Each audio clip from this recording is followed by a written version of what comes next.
गोटे राति तीनोटी घर चोरी सीसीटीवी आधार में पाटनागढ़ पुलिस तदन जारी।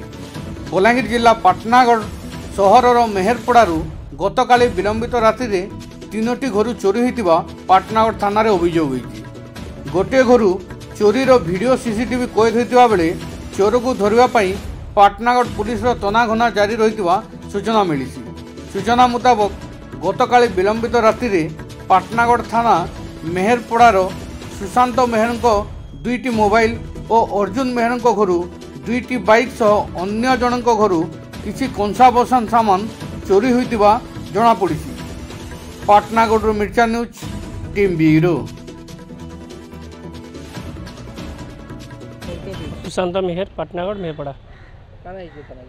मुई मोर मोबाइल दुईटा चोरी होती राति शुई 10 बजे मोबाइलटा चार्ज कली आउ सकाल 4 बजे उठनी जे देखनी मोबाइलटा नेन देखदेनी आ मोबाइल नहीं बोली सागे सागे आसनी 9 बजे आसनी कंप्लेंटा देली पाटनागढ़ थाना आज्ञा पुलिस वाले आसनी कंप्लेंट देली आज्ञा मोर मोबाइलटा चोरी होइछे बोली करी घरे थिला शुई पड़ी आ राति मोबाइलटा चोरी होइछे बोली करी आ पड़ाती गाड़ी दुईटा चोरी होइछे बोली कहउछन आ नेक्स्ट गली रे गाड़ी दुईटा चोरी होइछे बोली कहउछन। पिंटू मेहर पाटनागढ़ बस स्टैंड पजाड़े घर आमर गली रे काली दुईटा गाड़ी चोरी होती राति 1:30-2 बजे आड़े सकाले देखनु तो नहीं थे आमर गाड़ी दुईटा